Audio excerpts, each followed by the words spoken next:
Olá, nesta videoaula nós vamos falar sobre a organização viva. E para entender bem esse conceito, vamos começar com a noção das metáforas organizacionais.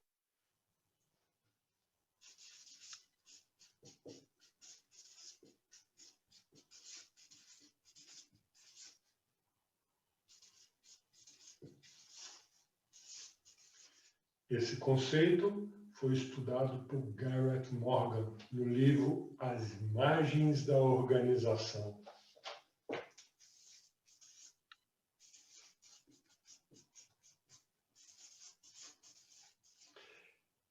E no livro ele identificou 5 principais metáforas para a organização. Primeiro é a organização como máquina. Na organização como máquina, tem-se o princípio do controle total e eficiência. A segunda imagem é a organização como um organismo que tem como predicado a mudança e a adaptação. A terceira imagem é a organização como cérebro, que tem como característica o aprendizado organizacional. A quarta metáfora é a organização como cultura. E aí entram os valores e as crenças.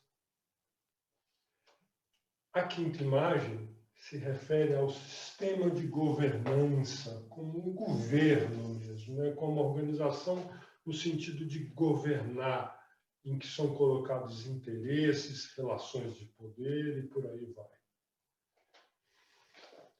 Muitas dessas visões são complementares, mas tem duas visões que são meio que opostas, né? É a visão da organização como máquina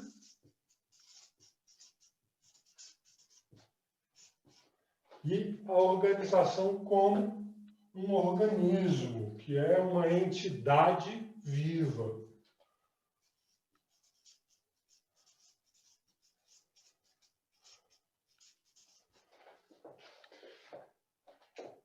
Essa questão, que é o tema da nossa aula de hoje, a organização como uma entidade viva, e essa dualidade, essa competição, essa diferenciação entre as duas principais imagens, as principais metáforas, a organização como uma entidade viva e a organização como uma máquina, foi estudada pelo Ari de Geus no livro A Empresa Viva. A Empresa Viva. E ele tem aqui uma citação interessante que eu vou ler para vocês.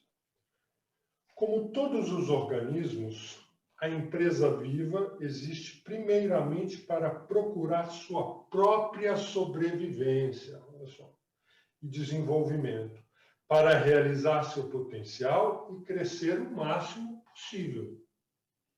Ela não existe unicamente para fornecer produtos aos clientes ou para dar retorno de investimento aos acionistas. Da mesma forma como você, leitor ou leitora, não existe unicamente em função de seu emprego ou de sua carreira. Afinal, você também é uma entidade viva. Você existe para sobreviver e prosperar, trabalhar em seu emprego. É um meio para você chegar a esse fim. Da mesma forma, dar aos acionistas retorno sobre seu investimento e servir os clientes são meios para se chegar a um fim semelhante.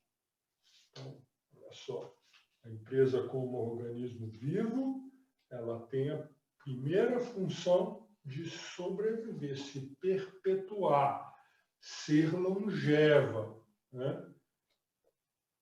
Criar como os organismos vivos, né, um mecanismo que promova a sua existência e também o seu bem-estar. Essa visão da organização como uma entidade viva, ela não é novidade, né?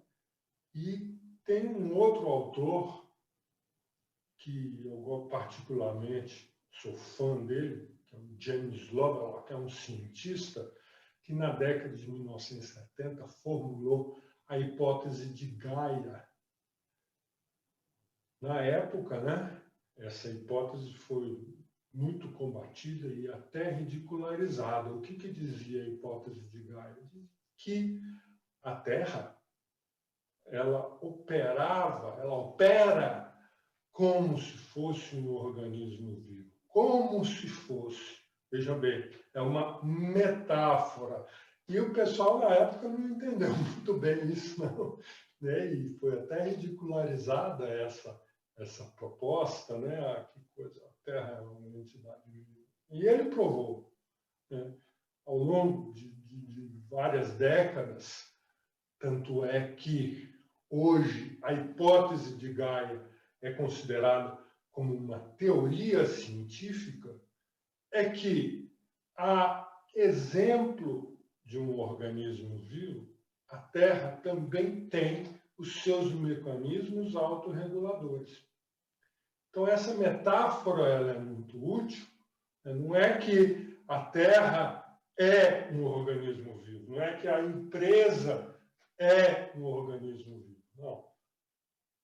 Essas duas concepções dizem que elas, tanto a Terra, o planeta, como a empresa, elas operam seus mecanismos ao exemplo de um ser vivo, com os mecanismos autorreguladores. Vou mostrar aqui.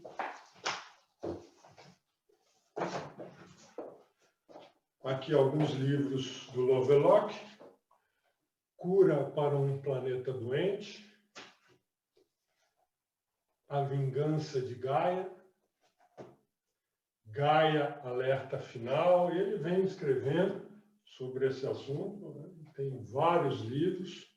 Com quem se interessar, vai direto na fonte com o James Lovelock.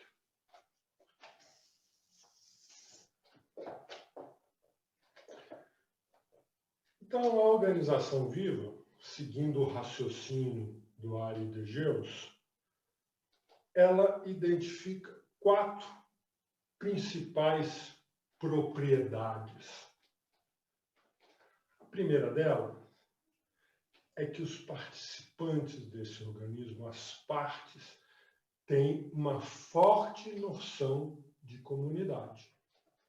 Então, as pessoas as partes, as organizações internas dessa mesma organização, elas compactuam de um meio, de um propósito comum, né?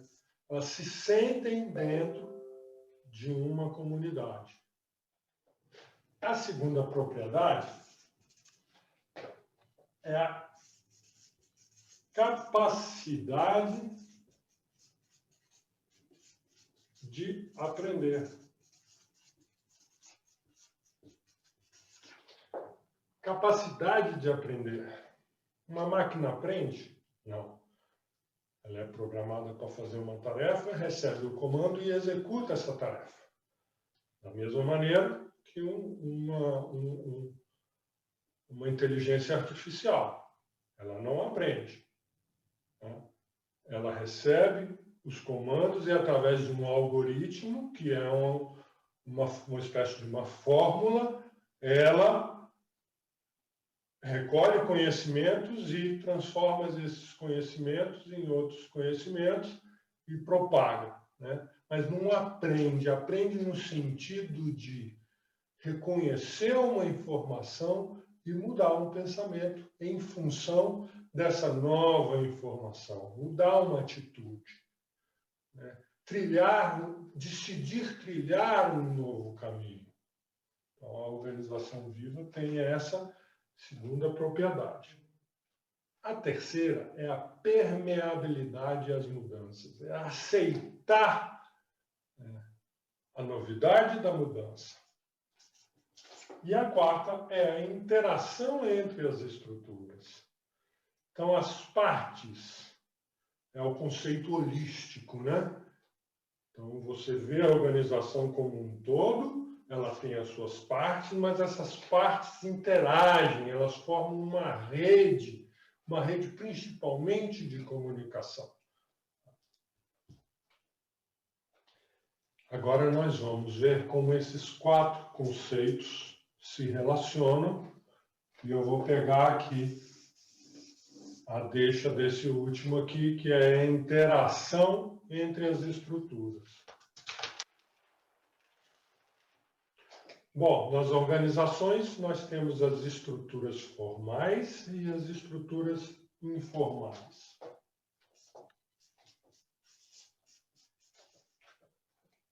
Quais são os elementos que fazem parte das estruturas formais? São as regras e os regulamentos, os documentos oficiais,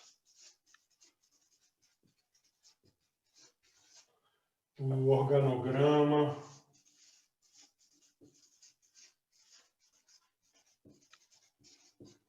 o próprio planejamento estratégico e por aí vai, né? E as estruturas informais, elas se caracterizam principalmente pelas redes de informação. São as relações pessoais, são os grupos nas redes sociais, são as conversas de cafezinho,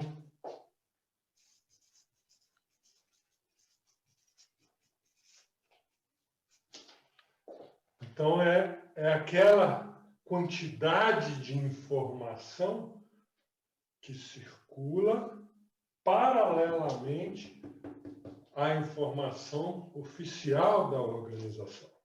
E aí, quando nós falamos em interação,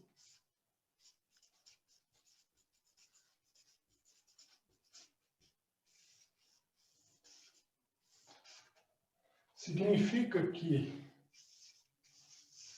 a governança numa organização viva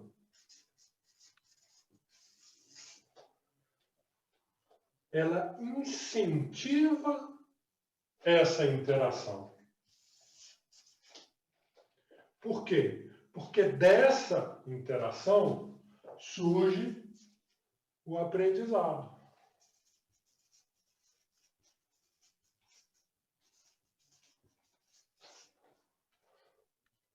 Surgem as mudanças, surgem as propostas inovadoras,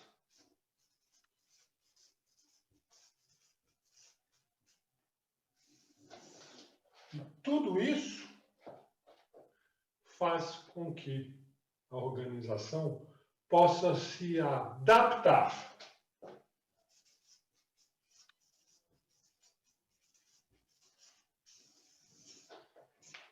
Adaptar ao ambiente,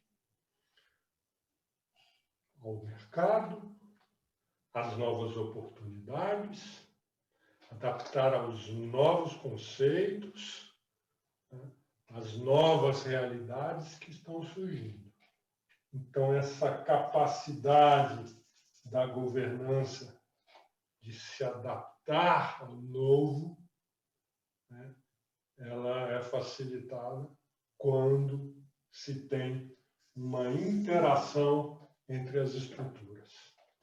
Eu vou ler agora, então, um trechinho do livro do Fritjof Capra, As Conexões Ocultas. Geoff Capra é um físico que tem se dedicado a estudar essa relação holística presente nas relações, tanto ambientais quanto humanas. Então vamos, mas deixa eu pegar aqui meu óculos, porque já não estou conseguindo ler direito. Já. É a idade. A vida de uma organização, sua flexibilidade, seu potencial criativo, sua capacidade de aprendizado, nós falamos muito sobre isso, né? Reside em suas comunidades informais de prática. Comunidades de prática. As partes formais da organização podem ser vivas em diversos graus, dependendo da intimidade do seu contato com as redes informais. É essa interação que nós estamos falando. Os administradores experientes sabem trabalhar com a organização informal. No geral, deixam que as estruturas formais cuidem do trabalho de rotina e recorrem às organizações informais para a realização de tarefas que transcendem a rotina cotidiana. Podem também transmitir informações importantes a certas pessoas, cientes de que as informações circularão e serão discutidas através dos canais informais. Você quer que alguma inovação aconteça, você quer que algo diferente surja, você, como administrador, incita a estrutura informal, né, que isso vai acontecer. Essas considerações nos levam a crer que o meio mais eficaz para intensificar o potencial de criatividade e aprendizado de uma organização, o melhor meio para mantê-la viva, mantê-la sempre viva e vibrante, consiste em apoiar e fortalecer as comunidades de prática. As comunidades de prática são as estruturas informais que aparecem, emergem nas organizações. Nessa videoaula, nós vimos a visão holística da metáfora da organização como uma entidade viva e como as estruturas, os dois tipos de estrutura, se unem, as formais e as informais, se unem para manter viva essa dinâmica da organização, que prospera, que é longeva.